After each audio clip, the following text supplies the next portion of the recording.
like, share and subscribe Sneha TV. నేను గతంలో కూడా వచ్చాను ఇక్కడికి. రాములమ్మ గారు నేను మాట్లాడతా మాకు రోడ్లు వచ్చినాయి కానీ ఆవిడ అడిగింది అసలు మీరు నిలబడి ఉన్నామా, మేము అందరూ చూడాలి కదా. మేము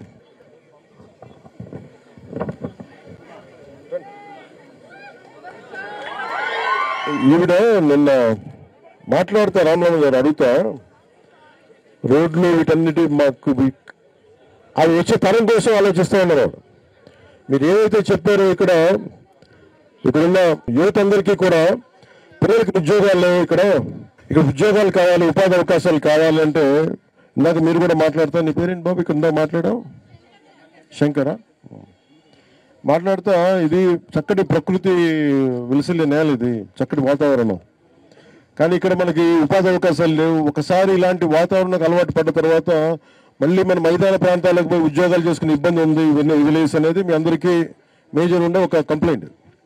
సో నేను నిన్న గత కొన్ని రోజులుగా మన పర్యటన కోసం మాట్లాడతా. ఇది సేంద్రీయ వ్యవసాయానికి చాలా బలమైన ఆదాయం.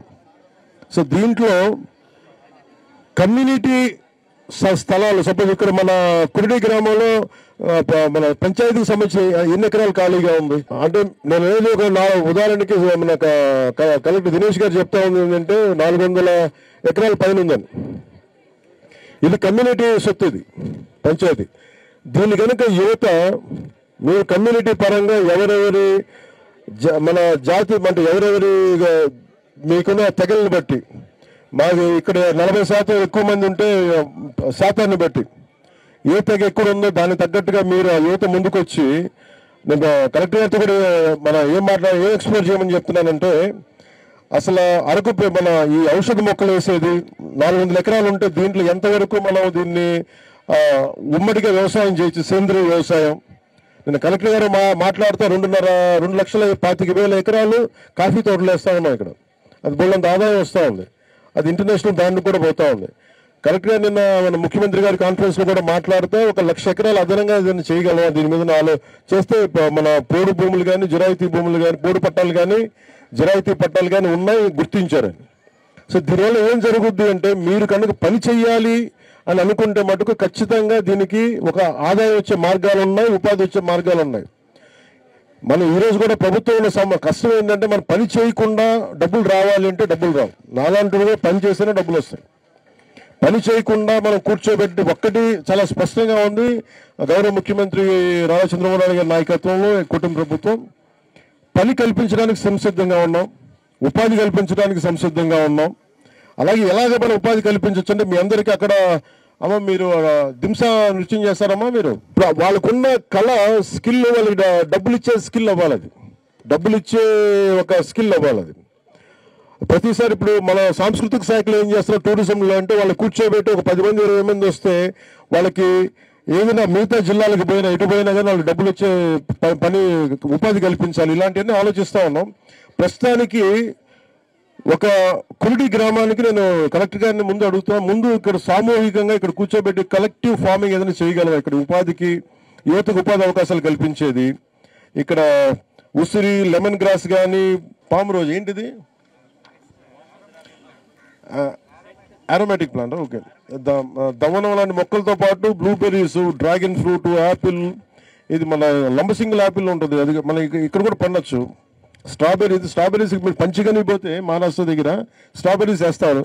అంటే నాకు అనిపించింది అంటే, ఇంత పచ్చగా ఉంది భూమి, ఇంత అద్భుతంగా ఉంది ఇక్కడ, కనీసం మీరు ప్రతి ఒక్కరు కూడా మీ పెరట్లో కూడా వేసుకోవచ్చు. కనీసం ఒక 25 గజాలు ఉన్నా కానీ మేము పెరట్లో పెంచుకోవచ్చు. దాని అందరూ 25 గజాల నుంచి కలెక్టివ్ చేసి 500 ఇళ్ళు ఉన్నాయి ఇక్కడ, 500 మంది జనాభా ఉన్నారు. ప్రతి ఒక్క ఇంత స్థలం ఖాళీగా ఉంది, ఎదురుగా అంత స్థలం ఖాళీగా ఉంది, దారి పొడవుతో ఖాళీగా ఉంది. ఇది కనుక మనం చేసుకోగలిగితే, ఉమ్మడి వ్యవసాయం కనుక చేసుకోగలిగితే చాలా ఆదాయం వస్తుంది పంచాయతీకి. ఏ తెగకి, ఏ గిరిజన తెగకి సంబంధించి మీరు అంత శాతం కనుక మీరు అందరూ కూర్చొని సమిష్టిగా రచ్చబండలో కనుక మీరు కూర్చొని ఒక ఒప్పందానికి రాగలిగితే, ఇది నేను జాతీయ ఉపాధి హామీ పథకం ద్వారా మన ప్రభుత్వ నిధులు కూడా అవసరం లేదు, స్ట్రైట్ గా మన కూర్చొని సెంట్రల్ గవర్నమెంట్ ఫండ్స్ తోటే ఇది మన ముందు మీకు ఉపాధి అవకాశం కల్పించగలం. అంటే మీకు ఎలా ఉందంటే, మీరు కనుక ఈ పంచాయతీ రాజు, ఇది నేను ముఖ్యమంత్రి గారి కూడా ఇబ్బంది పెట్టను. మీకు ఉపాధి అవకాశం కల్పించాలంటే ముందు నాకు ఈ కురుడి గ్రామాన్ని కానీ ఒక ఎక్స్పెరిమెంట్గా మనం చేయగలిగితే ఇది పంచాయతీరాజు అటవీ శాఖ భాగస్వామ్యం ద్వారా మార్కెట్ లింక్ పెట్టుకుంటాం. మీరు ఇక్కడ ఏం పంట పండించినా కానీ తీసుకెళ్లి మనం విశాఖపట్నంలో మన మార్కెట్లో అమ్ముకునేలాగా, అటు నుంచి ఎక్స్పోర్ట్ చేసుకునేలాగా ఉన్నతాధికారులందరితో కూడా మాట్లాడుతూ ఉంటే ప్రిన్సిపల్ సెక్రటరీ శశిభూషణ్ గారి దృష్టి కూడా తీసుకొస్తున్నాను. I think sir we can link this with nation NREGA scheme sir. Backyard horticulture.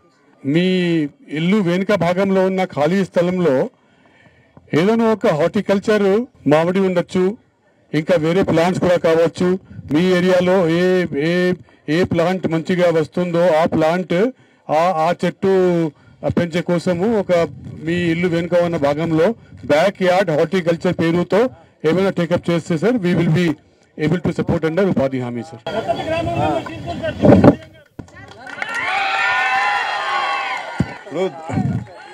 ఒక నిమిషం అలాగే దత్తత అనేది దత్తత తీసుకోవద్దు. ఎందుకు వస్తాను ఇక్కడికి అన్ని అంటే నేను దత్తతని కాదు, మీకు నేను చేసి పెడతాను కదా. దత్త గ్రామం కాబట్టి ఇక్కడికి వచ్చాను నేను. అంటే ఇప్పుడే నేను ముఖ్యంగా మనకి గ్రామ దేవతలు అంటే 2 రకాలుగా చూస్తా ఉన్నాను ఎంప్లాయ్మెంట్. ఎవరికైనా సరే మీకు కానీ మీరందరూ కలెక్టివ్గా 10 సెంట్లు కనుక భూమి మీకుంటే దానికి నిధులిచ్చి 3 సంవత్సరాలు నిధులిచ్చి మీరు ఆదాయం వచ్చే మార్గాలని మీకు పంచాయతీరాజ్ శాఖే తీసుకుంటుంది. ఇది మీరు నరేగా జాతీయ ఉపాధి హామీ పథకం కింద మీకు వస్తాయి. దీన్ని ఒకసారి కలెక్టర్ గారిని సంబంధిత పంచాయతీరాజ్ అధికారులందరినీ కూడా మీకు పంపిస్తాను. ఇంకొకసారి దాని మీద ఎక్స్ప్లోర్ చేసి కురుడి గ్రామంతో మొదలు పెడదాం ఫస్ట్. ఇక్కడ గౌరవ్ డిప్యూటీ సీఎం గారు ఇప్పుడు ఏమన్నారు, దాని మేరకు ఒక స్కీమ్ ఈ గ్రామం కోసం ఒక చిన్న స్పెషల్ స్కీమ్ తయారు చేసుకొని ఒక వారం లోపల మీ ఎంపీడీఓకు మీ పీడీ రామగారికి పంపిస్తాము. దాని మేరకు బ్యాక్ యార్డ్ హార్టికల్చర్ పేరుతో ఈ గ్రామంకి పనికి వచ్చే విధంగా ఒక స్కీమ్ తీసుకువస్తాము సార్. ఖచ్చితంగా ఉపాధి హామీ కింద వస్తుంది సార్. అంటే మీకు బ్యాక్ యార్డ్ అంటే మనకు అర్థమయ్యే భాషలో చెప్పాలంటే పెరట్లో మన ఇంటి దొడ్లో కానీ మన ఇంటి పెరట్లో కానీ చిన్న మనం పెంచుకునే తోటది. ఇది మీకు అర్థం కావడానికి. అలాగే 2 ఇదే విదేశాల్లో కనుక ఇంత భూమి అనుకుంటే దీన్ని ఒక టూరిజం సెంటర్ చేస్తారు కురుడి గ్రామాన్ని. ఇప్పుడు ఉదాహరణకి మీకు చాలా సార్లు మన షూటింగ్లు చేస్తూ ఉంటారు. మీరు కనుక షూటింగ్లో ఇబ్బంది పెట్టకపోతే ఇక్కడున్న ఇళ్ళు ఉన్నాయి, మీరే హోమ్ స్టే అంటాం. మీరే ఎవరన్నా యాక్టర్స్ ఎవరన్నా వస్తే మీరు మీ ఇల్లు అద్దెకి ఇవ్వండి, వాళ్ళకి కొంచెం 2-3 రూములు బాగా చేసుకోండి. కాదు ఇక్కడ అంటే నేను చెప్పేది టీవీ సీరియల్స్ దగ్గర నుంచి అంటే ఉపాధి ఎలా వస్తుంది, అవకాశాలు ఉన్నాయి. ఒకళ్ళకి ఇలాంటి కొండల నడుముండో గ్రామంలో షూటింగ్ చేయాలా? అలా కాదు, ఇది అలా కాదు. మీకు ఆదాయం వచ్చి వెళ్ళిపోవడం కాదు నేను అనేది. ఇప్పుడు మీరు అక్కడ ఇల్లు ఉంది, అక్కడ మీకు 2 రోజులు బాగా సరిగ్గా చేసుకుంటే ఎవరు వచ్చి ఉంటారు ఇక్కడ. అంటే ఇది పైగా ఎక్కడ విదేశాల నుంచి వస్తారు, లేదంటే వేరే ఊళ్ళ నుంచి వస్తారు. మీకు అవి ఉన్నాయి, అవి సరిగ్గా కనుక మనం చేసుకోగలిగితే ఉండడానికి కొంచెం ఇబ్బంది లేకుండా టూరిస్టులు వచ్చేలా ఉంటే మీ గ్రామంలో ఇది చాలా పెద్ద ఇన్కమ్. ఇది మీరు దీన్ని దృష్టిలో పెట్టుకొని నేను టూరిజం శాఖ మంత్రి గంగుల దుర్గేష్ గారితో మాట్లాడతాను. దీనికి మీకు సంబంధించిన ఏర్పాటు ఒక ప్రాపర్ ప్లానింగ్తో మీ దగ్గరికి వస్తాం.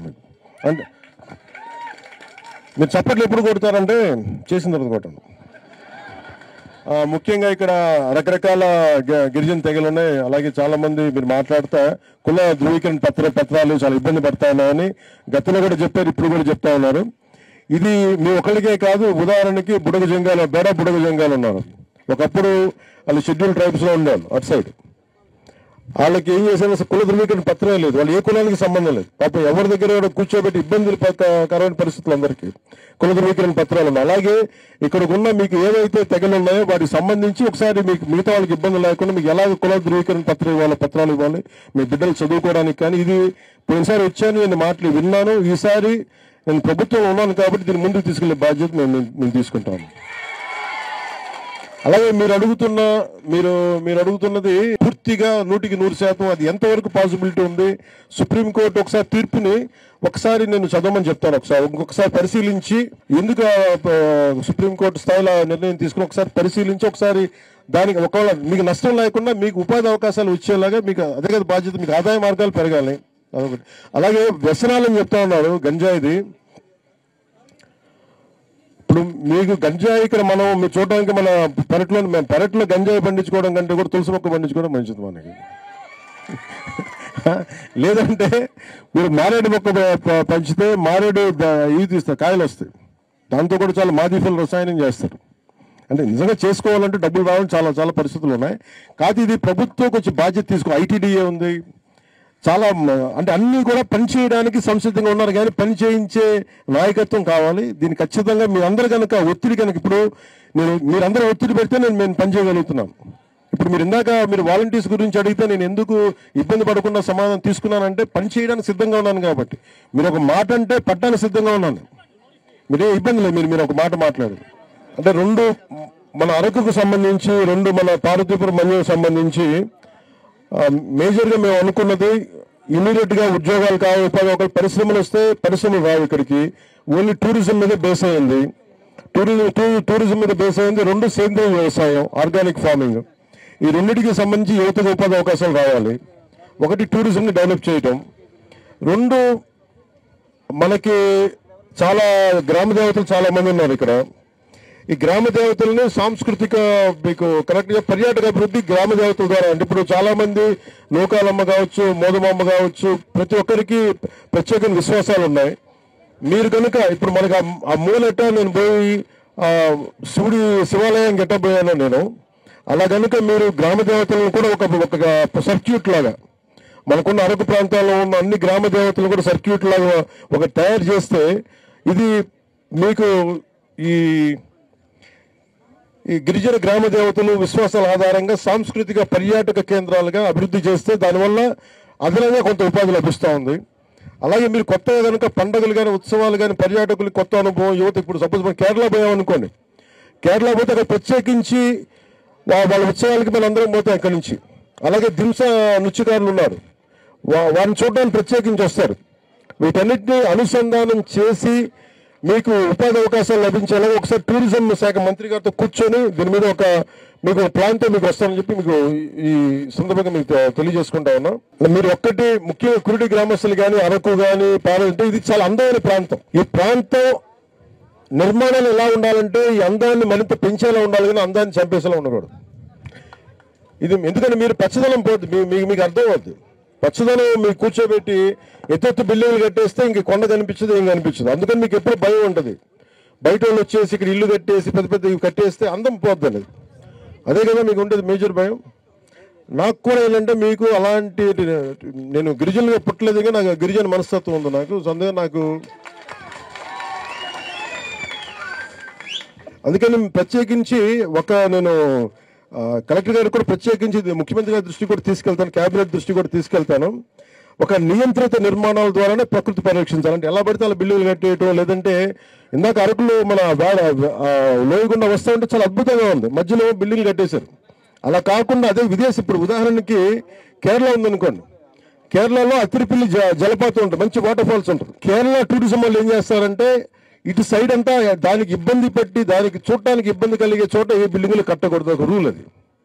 సో ముఖ్యంగా అరకు అందాలని పరిరక్షించుకోవాలంటే బిల్డింగ్లు రావాలి, మనకి పట్టాలు ఉండాలి, అన్నీ ఉండాలి, కానీ రిసార్ట్స్ రావాలి. కానీ ఆ రిసార్ట్స్ ఎలా ఉండాలి అంటే అది ప్రకృతి అందాన్ని చంపేసేలా ఉండకూడదు, ప్రకృతి అందాన్ని పెంచేలా ఉండాలి. అట్లాగే మన కేరళ మోడల్ దృష్టిలో పెట్టుకుని అక్కడ విదేశాల మోడల్ కూడా కాదు, కేరళలో చాలా విపరీతంగా ఉంటుంది టూరిజం. ఆ కేరళ మోడల్ దృష్టిలో పెట్టుకుని దీన్ని అట్లా డెవలప్ చేస్తాను మీ అందరికీ మాటిస్తున్నాను నేను. అలాగే అరకు వంటి సహజ సౌందర్యాన్ని కలిగిన ప్రదేశాల్లో అంటే ఇది నేను మీడియా వాళ్ళ కోసం చదువుతా ఉన్నాను. దుమ్రిగూడ మండలం నుంచి ప్రత్యేకించి ఒక 3 అనుకున్నాం.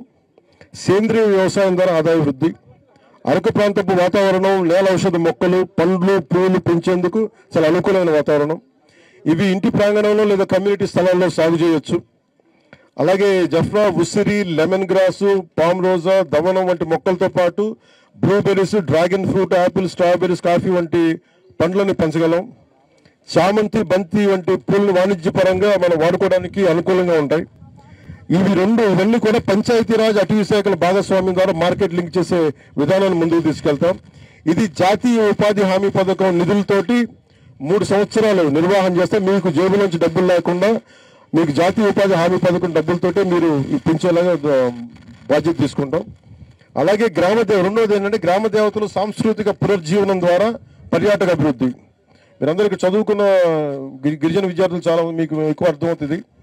గిరిజన గ్రామ దేవతల విశ్వాసాల ఆధారంగా సాంస్కృతిక పర్యాటక కేంద్రాలుగా అభివృద్ధి, పండుగలు ఉత్సవాల ద్వారా పర్యాటకులకు ఒక మంచి అనుభవం, యువతకి మీ మూలాల పట్ల గౌరవం.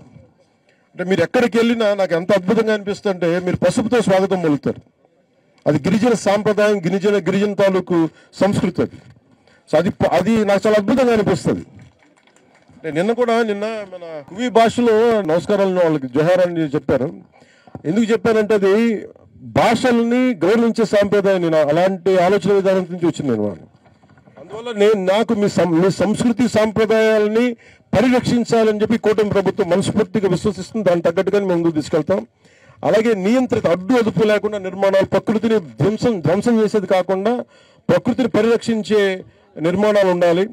ఆ నియంత్రణ అభివృద్ధి వల్ల ప్రకృతి సహజ సౌందర్యం కోల్పోవడానికి జీవ వైద్యం అంటే ఇష్టారాజ్యంగా అనియంత్రిత అభివృద్ధి పట్ల ప్రకృతి అంటే ఇష్టారాజ్యంగా కట్టేస్తే బిల్డింగ్లో జీవ వైవిధ్యం అంతరించిపోద్ది. వన్య ప్రాంతాల మధ్య నిర్మాణాలు ఈ ప్రభావాన్ని మరింత తీవ్రతరం చేస్తాయి. అరకు వంటి సహజ సౌందర్యాన్ని కలిగిన ప్రదేశాలు అభివృద్ధి చేస్తూ ప్రకృతిని కాపాడాలంటే ల్యాండ్ యూజ్ మ్యాపింగ్ అంటారు దీన్ని మన అడ్మినిస్ట్రేటివ్ పరిభాషలో. ఈ ల్యాండ్ యూజ్ మ్యాపింగ్ ని ఒకసారి కలెక్టర్ గారి దృష్టికి తీసుకొస్తున్నా. ఇప్పుడు మనకున్న కురుడి గ్రామం అందం పోకుండా ఆదాయ మార్గాలు రావాలి, జీవనోపాధి పెరగాలి. అలాగే ఆ కూలిపోతున్న ఇళ్ళకు కూడా కొంచెం అందంగా ఉండేలాగా, 10 మంది బయట వాళ్ళు వచ్చి ఉండేలాగా, వాళ్ళకి ఆదాయాలు వచ్చేలా ఎలా చేయాలని మీరు ఒకసారి if you could give me a plan then will try to execute it. అలాగే పంచాయతీ ఆధ్వర్యంలో నియంత్రిత నిర్మాణ శైలికి ప్రాధాన్యత, అలాగే పర్యాటక కేంద్రాల ప్రణాళికాబద్ధ అభివృద్ధి, అలాగే ఏదైనా సినిమా షూటింగ్లకి రావాలనుకున్నా, ఎందుకంటే చాలా డబ్బులు ఎక్కువ వస్తాయి ఇక్కడ. నెంబర్ ఆఫ్ టీవీ సీరియల్స్ వచ్చినా ఇంకోటి వచ్చినా చాలా మీకు ఎక్కువ ఆదాయం వస్తుంది. అలాగే ఇక్కడ ప్రత్యేకించి సినిమాటోగ్రఫీ మంత్రి గారితో కూడా మాట్లాడతాను. ముఖ్యంగా యువతకి ఇంకొక ఉపాధి ఏంటంటే మీరు షూటింగ్లు జరిగితే మీరే ఇక్కడ మీరు కూర్చోబెట్టి కొంత లైటింగ్ అంటే మన సినిమా రంగానికి సంబంధించి ఏదైనా ప్రత్యేకించి ఒక అవుట్డోర్ యూనిట్ ఇక్కడ పెట్టగలిగితే, ఒక 5-6 యూనిట్లు పెట్టగలిగితే చాలా దాదాపు ఒక 2000 మందికి ఉపాధి అవకాశాలు లభించే అవకాశాలు బలంగా ఉన్నాయి. దాని గురించి కూడా ఒకసారి మీకు పరిశీలిస్తాం ఖచ్చితంగా. ఎందుకంటే మీరు చదువుకున్నారు, అలాగే మీకు అభివృద్ధి ఉండాలి మనస్ఫూర్తిగా నేను కోరుకుంటూ, ఇది ప్రత్యేకించి ఈ గ్రామానికి నేను నా తరపు నుంచి ఒక 5 లక్షల రూపాయలు పంచాయతీకి నేను పంపిస్తాను. ఎందుకంటే ఇది నా గుండెల్లో నన్ను ఆదరించిన గ్రామం, ఇది నా కష్టాలను చూపించిన గ్రామం ఇది. అంటే నాకు ఆ నీళ్ళు ఆ రోజు తోడుకుంటే నాకు చాలా బాధ అనిపించింది.